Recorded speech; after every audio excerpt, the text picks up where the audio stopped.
Olá, Olá, tudo bem? tudo bem e você? Bom, fazendo jus aqui ao nosso horário, né? Principalmente para quem já está aqui, vamos começar. Deixa eu me apresentar primeiramente. A gente não nos conhece pessoalmente, né? Mas meu nome é Juliano, né? Eu sou responsável pela todas as estratégias de renda fixa aqui dentro do escritório, né? Nós tratamos a renda fixa ali como ativos de uma forma bem ativa, né?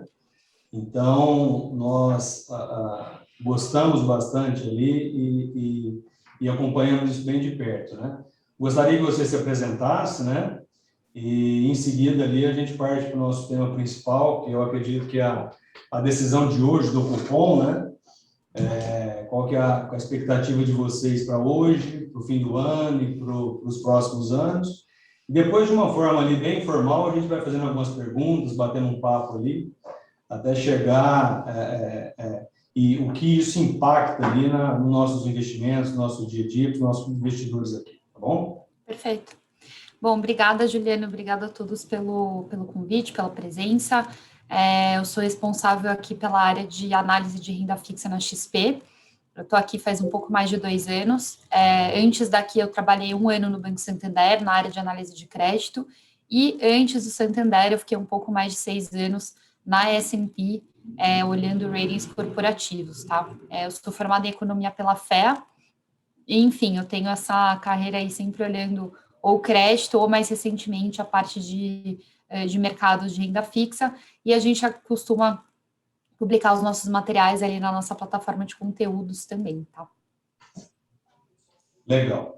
Camila, bom, então hoje, logo após as 6 horas ali, a gente já começa a comunicação ali do cupom, né, que certamente ele deve elevar a nossa taxa de juros ali em torno de 1%, né, na faixa de 0,75 a 1. Nos fale um pouco ali do que vocês estão enxergando, de que forma vocês estão vendo ali a posição do Banco Central em tentar dar um choque nessa inflação que está vindo forte já faz algum tempo, né? E qual que é a projeção de vocês ali para o fim desse ano e para o ano que vem? Perfeito. Bom, acho que ano passado, né, a gente estava olhando ali essa inflação que começou a aparecer mais forte ali para o final do ano, como algo temporário, né? Então, lembro que o time ali do Megali falava muito da corcova de inflação, que era uma coisa que deveria aparecer e depois ser suavizada. Só que a gente tem acompanhado aí desde então que a inflação não dá sinais, né, de ir embora. Então, até nessa linha, e também pensando nessa retomada que que começa a acontecer com a vacinação, o Banco Central começou o ciclo de alta de juros, né, agora no começo do ano, que nem é mais agora, né, a gente já está em agosto, então no começo desse ano a gente começou aí esse ciclo de alta, né, depois a gente chegar no piso histórico de 2%, muito por conta dessa busca, né, por controlar a inflação.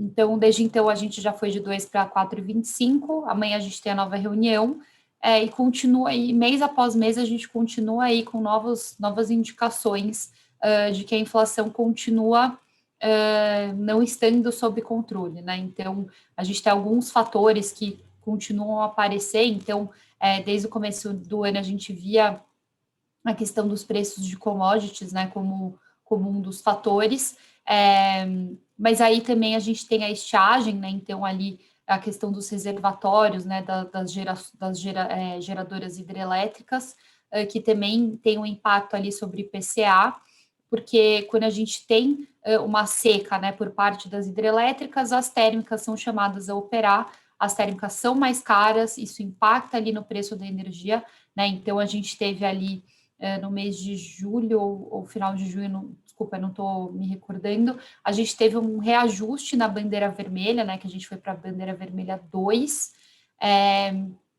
isso tem um impacto aí no preço de energia, e a energia elétrica é um dos grandes componentes aí, um dos grandes insumos, né, aí dos bens que fazem parte da cesta do IPCA, então isso tem um impacto sobre a inflação. E fora isso, mais recentemente a gente tem tido aí também as geadas, né, impactando a agricultura, isso também é uma pressão para a inflação. Então, são vários fatores aqui que não estão contribuindo, né, para esse controle aí da inflação. Apesar de tudo isso, né, a nossa visão é de que, pelo menos até agora, né, nossa visão é de que agora, nesse segundo semestre, a inflação desacelere.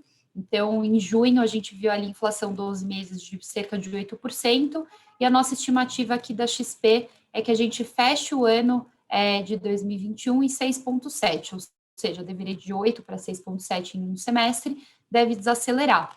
Mas, como eu falei, a cada mês a gente tem novas informações, novos dados que mostram, que tem mostrado, pelo menos, que a gente não está conseguindo frear.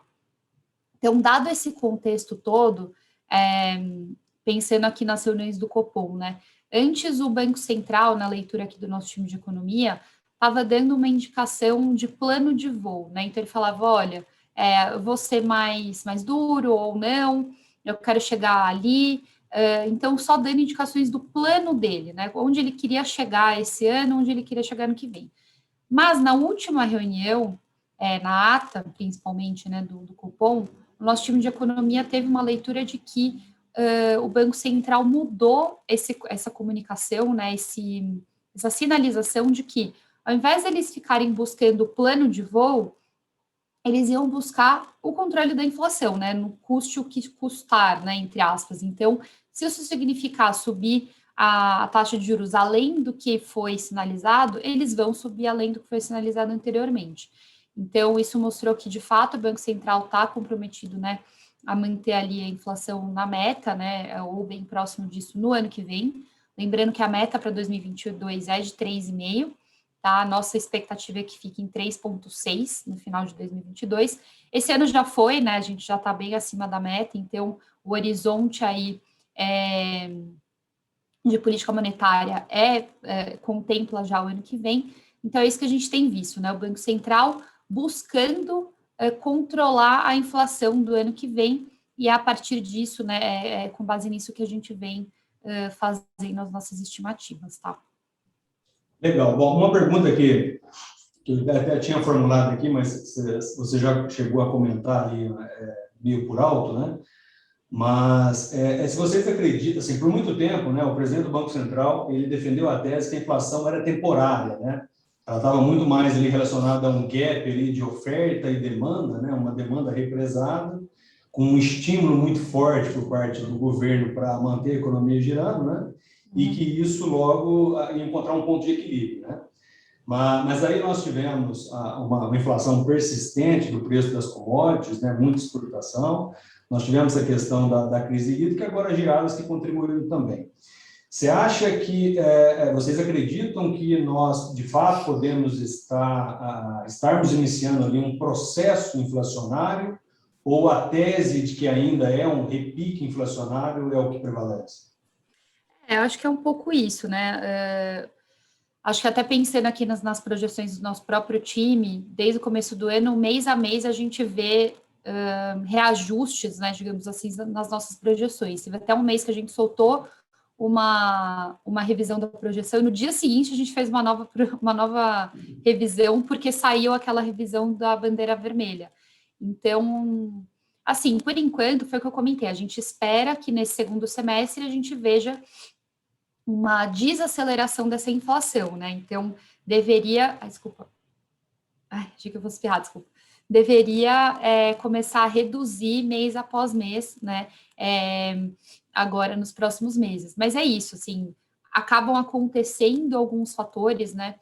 Que não são necessariamente previsíveis, né? Por exemplo, as geadas agora, que são muito recentes, então a gente precisa ver qual vai ser o real impacto disso sobre a inflação.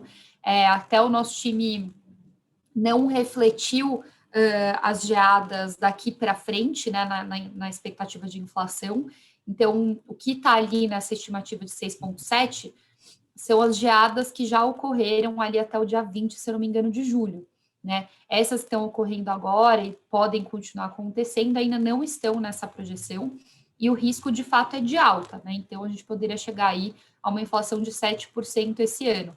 De qualquer forma, é uma desaceleração em relação aí os últimos meses, mas também é mais alto do que a gente estava vendo anteriormente, né? Então, pelo menos em relação ao ano passado. Então, acho que isso é algo que com certeza o Banco Central vai deixar aí mais forte ali no comunicado dele para a decisão. Tá?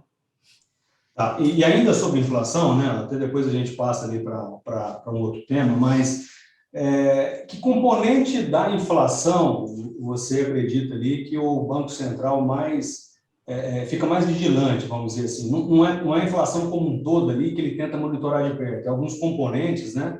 Que faz mais, que assim, que está mais no raio de atuação de uma elevação de taxa de juros, etc. Que tipo de componente dentro da composição da inflação como um todo o Banco Central tem uma posição mais ativa e fica mais vigilante, né? Pelo menos do nosso lado aqui, né? Eu acho que o que a gente, pelo menos a gente, né, tá olhando mais de perto, não sei dizer honestamente se isso é o Banco Central também olha mais essa parte, a gente tem olhado muito a questão dos serviços, né? Que tem também tido aí uma pressão maior. Então, a gente tem acompanhado mais de perto, até pensando na questão da retomada, né? Acho que faz sentido também a gente olhar esse componente dos serviços que pode ser também, que pode trazer uma pressão adicional, tá? Tá, legal. Bom, Camila, tem uma pergunta aqui que um colega nosso passou aqui, né? Por muito tempo ali a gente escutou aquela frase de que a renda fixa tinha morrido, né? Com juros de 2%, que nunca houve no Brasil, e acaba tendo ali um desestímulo para as aplicações de renda fixa. A gente viu uma migração natural ali dos ativos de renda variável, né? Agora, no ciclo de alta, né, depois ali de 6 anos, a gente começa um ciclo de alta e a renda fixa volta a ficar ali interessante e volta a operar em níveis de prêmios ali que a gente considera, né? Diante desse cenário ali de alta de juros e tudo mais, e sem entrar muito especificamente num produto, numa estratégia, de uma forma um pouco mais macro, né?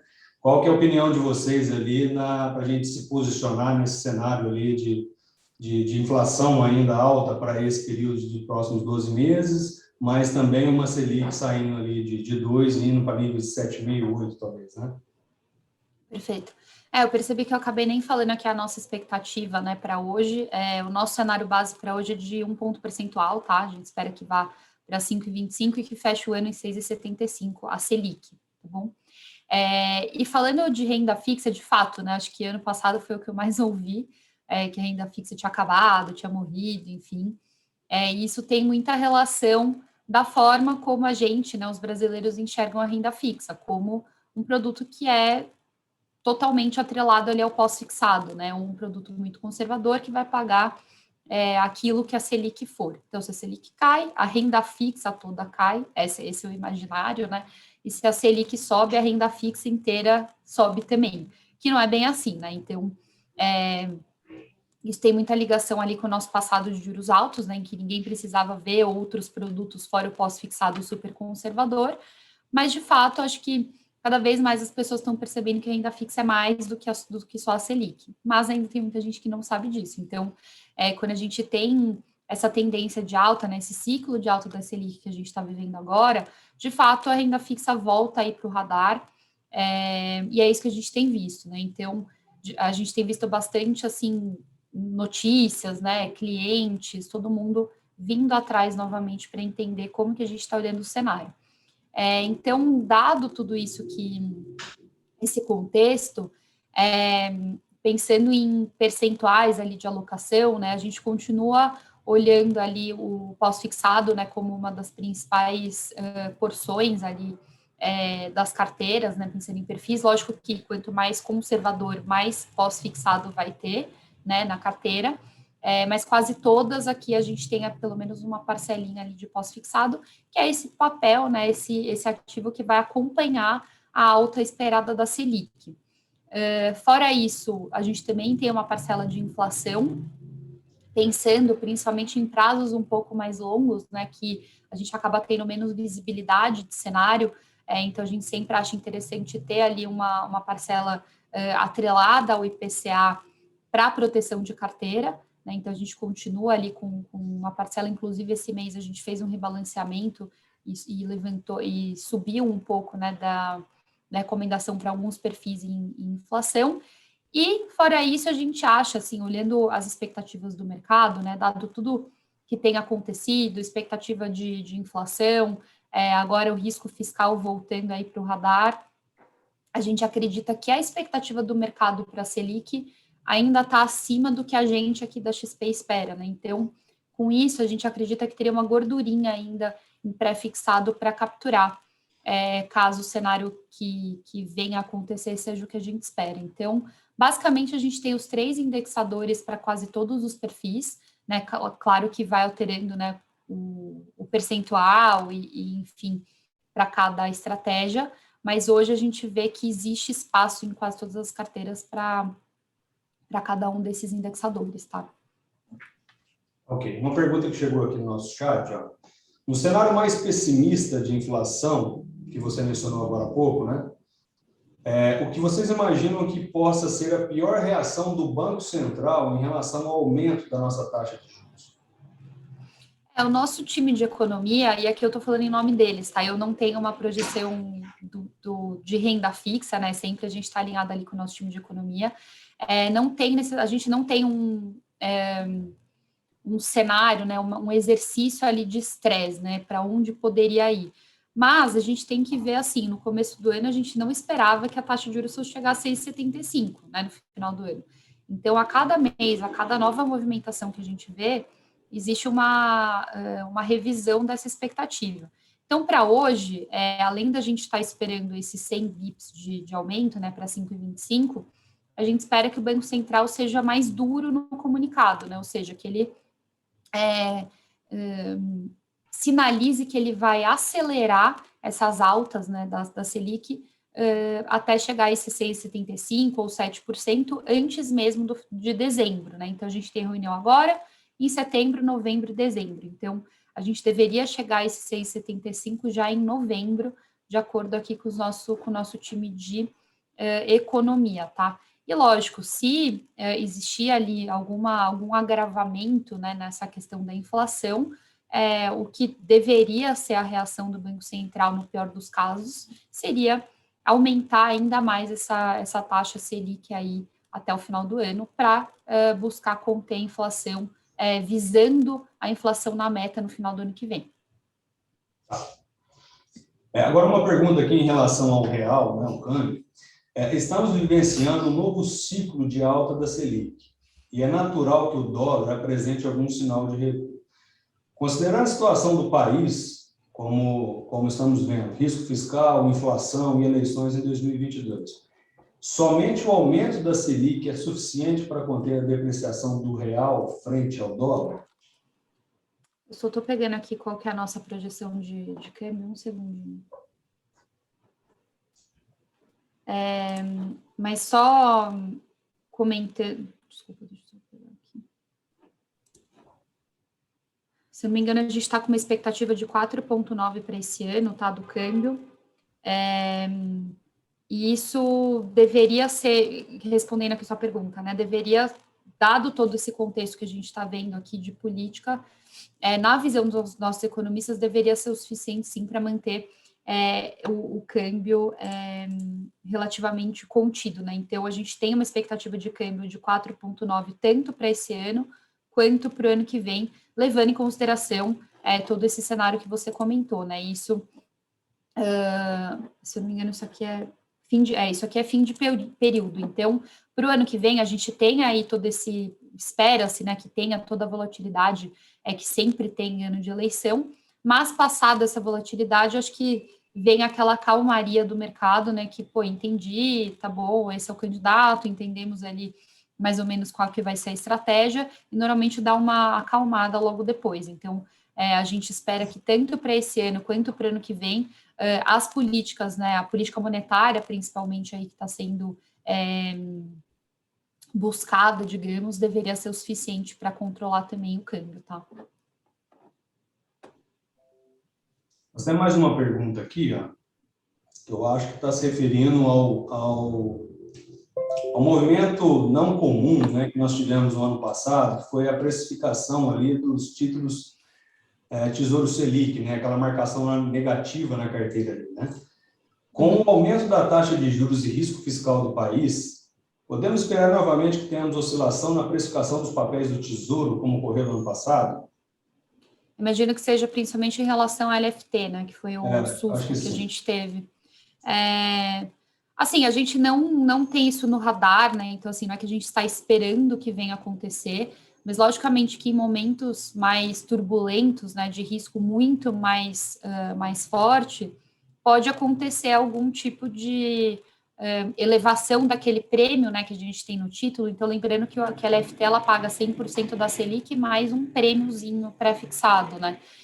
E esse prêmio acaba refletindo o risco que a gente está enxergando, né, que o mercado está enxergando. Então, se acontecer algum movimento que leve essa percepção de risco a ser muito maior, pode existir algum aumento, mas de fato o que a gente viu ano passado foi uma conjunção de fatores, né, que além de tudo que estava acontecendo, teve também um mega leilão ali do Tesouro Nacional, que também deu um susto ali no mercado, né, que foi o maior leilão ali de títulos, se eu não me engano, da história, que o mercado não estava esperando, né? Então, deu uma impressão de que a situação era muito pior do que esperada, fora todos os ruídos que já estavam acontecendo em torno do fiscal. Então, acho que ali foi realmente uma conjunção de fatores que levou o prêmio a subir tanto, né? Então, não necessariamente porque o risco está subindo, o risco fiscal está subindo, que vai acontecer exatamente o que aconteceu ano passado. Então, claro que a gente precisa acompanhar, não estou falando que vai acontecer ou que não vai acontecer, mas acho que pelo menos até o momento a situação é um pouco diferente do que a gente viu ali em setembro. Tá? Ontem nós tivemos a notícia ali da PEC ali dos precatórios, né, que também ali trouxe um pouco mais de risco ao mercado, vamos dizer assim. Você acha que essa decisão ali, essa notícia vinculada ontem, né, um possível não pagamento ou adiamento do pagamento dos precatórios para o governo, pode ter algum impacto na decisão do cupom de hoje? Essa A é gente, um pouco assim, da pergunta aqui. pelo menos até agora, né, até conversando aqui com o Caio, com o nosso time de economia, a expectativa se mantém a mesma, né? Inclusive o mercado, a grande parte ali do mercado continua esperando 100 bips, mesmo com essas notícias mais recentes.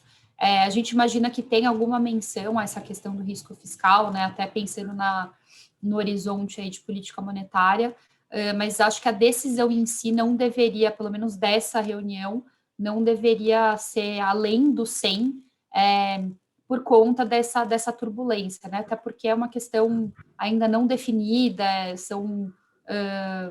enfim, são discussões ainda que estão acontecendo, que com certeza estão no radar do Banco Central, mas acho que tomar uma decisão com base nisso não parece ser o mais provável para hoje, tá?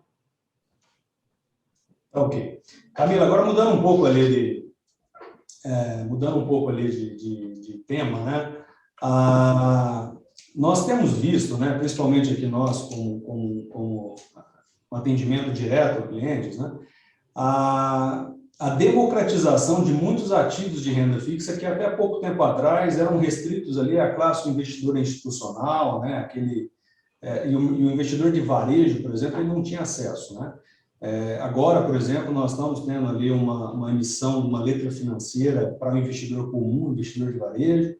Nós estamos vendo ali, de forma cada vez mais recorrente, o investidor acessando ofertas primárias de crédito privado, né? Sejam CRIs, CRAs, debêntures e tal, encontrando prêmio ali e rentabilidade acima do que ele estava acostumado ali no CDB, no LCI, no LCA. Como é que você tem visto esse aumento da participação do investidor comum nesse mercado de crédito privado, nesse mercado de letra financeira do investidor mais institucional? Realmente é isso que a gente tem visto acontecer, e eu acho que é natural, né, quando a gente vê um mercado se desenvolvendo, que tenha mais esse acesso mesmo, né, aos investidores fora, os investidores institucionais, né, que são tradicionalmente os players desse mercado. Então, eu acho muito positivo, tá? Claro, tudo feito de forma controlada, com conhecimento, entendendo a estratégia, entendendo os produtos, eu acho muito positivo, né? Porque no fim, quanto mais investidores a gente tiver nesse mercado, mais a gente consegue desenvolver, né? A gente acaba tendo mais liquidez, e com mais liquidez a gente consegue chegar cada vez mais perto de uma precificação mais justa, né, dos papéis. A gente consegue ter mais emissores vindo ao mercado, né, porque tem mais bolso para essas emissões. Então, de forma geral, eu acho muito positivo, tá? E eu acho que a tendência é essa. Até porque alguns anos atrás foi como eu comentei, né? A gente tinha a taxa de juros muito alta, não tinha muito por que os investidores se arriscarem, né? Ou buscarem outras coisas, nem mesmo dentro da renda fixa. Por quê, né? Tem aqui 14% ao ano deixando num CDB de bancão. Por que eu vou procurar crédito privado? O que é isso, né? Só que hoje a realidade é totalmente outra. Então, por mais que a gente esteja aí nesse ciclo de alta de juros, a gente não está no patamar do passado, nem se espera que a gente chegue. Fora isso, a gente já tem muito mais informação, tem muito mais. O tema investimentos está muito mais na cara das pessoas, né? Não tem mais como fugir disso. Então, isso gera realmente um interesse. Então, eu acho que é uma coisa que realmente não tem volta, né? Então, olhando assim para o desenvolvimento do mercado, acho que cada vez mais a gente vai ver os investidores, pessoa física, né, entrando nesse mercado de crédito privado. Acho que ainda tem bastante desinformação, né? Muita gente eu ouço falando, mas é perigoso, né? Como se porque uma empresa um dia teve um problema, todas vão ter, e está longe de ser isso, né? De ser esse o caso. Existem várias formas de acompanhar e se proteger disso. Então, eu vejo com muito bons olhos e espero que continue crescendo essa participação da pessoa física nesse mercado de crédito. Muito bom, Camila.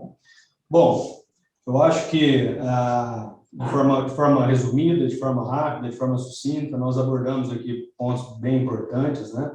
A decisão de hoje é uma decisão também, talvez até já precificada, né? A gente já sabe, o Banco Central tem feito um esforço de tentar antecipar, justamente para tentar evitar um pouco de especulação, né? Exato. Mas, e esse ponto que você tocou agora, esse aumento, esse fomento que nós estamos tendo no mercado de renda fixa, né? Eu acho que é muito do nosso trabalho, né? Nosso trabalho como assessoria, nosso trabalho como XP é levar informação de qualidade, né? Hoje, a gente vê títulos fora do FGC, por exemplo, muito mais qualidade de crédito de ativos dentro do FGC, por exemplo, né? E, de fato, como você mesmo disse, é um caminho sem volta, né? Uhum. Bom, Camila, nós não temos mais nenhuma pergunta por aqui. Se você quiser fazer um fechamento ali, citando um pouco de perspectiva, eu acho que a gente já pode ir encerrando por aqui também, tá bom? Perfeito. Eu só queria comentar ainda da decisão de hoje, né, que a gente soltou um relatório no começo da semana, falando o que a gente espera de movimentação do mercado amanhã, né, como resultado aí do comunicado e da decisão. Então, nesse relatório a gente mostra dois cenários, né, sendo um cenário base, outro cenário alternativo. O cenário base, como eu comentei, é de aumento de 100 bips, com esse comunicado, né, esse tom mais duro ali do Banco Central, né, indicando um ciclo mais rápido, né, até chegar ali por volta dos 7% ao final desse ano. E se isso de fato acontecer, a gente espera que a curva de juros perca inclinação, né, ou seja, a parte curta da curva deveria subir, né, para ajustar, e quem ainda esperava menos de 100 deveria subir aqui para encontrar o 100, e também se ajustar para as próximas reuniões, e a parte longa da curva deveria reduzir, refletindo que o Banco Central faria o necessário para conter a inflação já num prazo um pouco mais curto, tá? Então, deveria desinclinar. No cenário alternativo, a gente vê como possibilidade os 75 bips, né, levando aí a 5%, mantendo o tom que ele tinha anteriormente, duro, mas não tão duro quanto no cenário base, né, ou seja, fazendo ajustes um pouco mais brandos até chegar no 7, 6,75 ao final do ano, tá? Nesse cenário alternativo, a gente espera que tenha uma inclinação da curva, né, seria esse efeito oposto. Então, quem estava esperando 100, né, ou uma aceleração, deveria ajustar para baixo as expectativas, e como o mercado está esperando na maioria o 100, ele falaria, bom, não vai ser o suficiente, né, esse ajuste que o Banco Central está falando aqui no curto prazo, então vamos jogar lá para frente esse risco que a gente está enxergando, então deveria inclinar.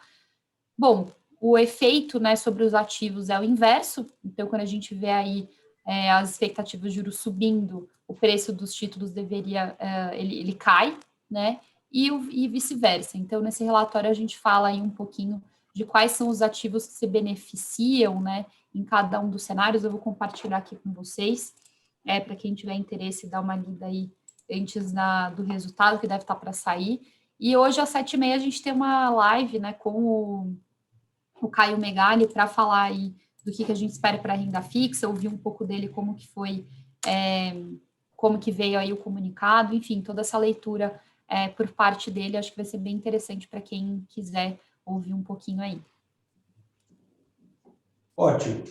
Camila, então nós vamos ficando por aqui. Agradeço mais uma vez aqui a presença, o conteúdo, a informação. Gostaríamos de manter esse canal aberto ali, para futuramente a gente fazer novos lives, novos assuntos, né? E que a gente possa manter ali nossos clientes, nossos investidores sempre bem informados. Tá bom? Ótimo, muito obrigada, fico super à disposição de vocês. Até mais, um abraço. Tchau, tchau, obrigada. Tchau.